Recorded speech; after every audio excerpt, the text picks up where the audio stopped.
Hello guys, welcome back to this channel. In this today's tutorial, I'm going to show you how you can get pad and grow a garden.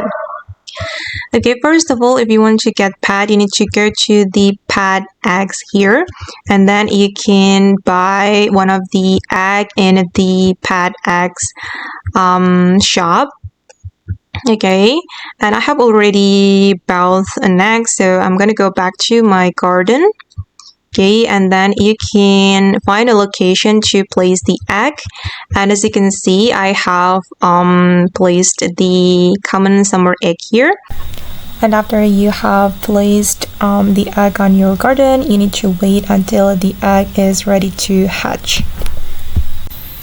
And my egg is ready, guys, so I'm going to click on the hatch option.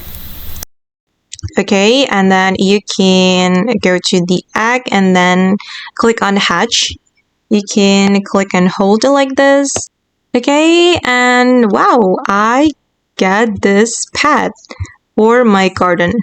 Okay, and after you hold the pad on your hand, you can place this pad. I'm going to place it here.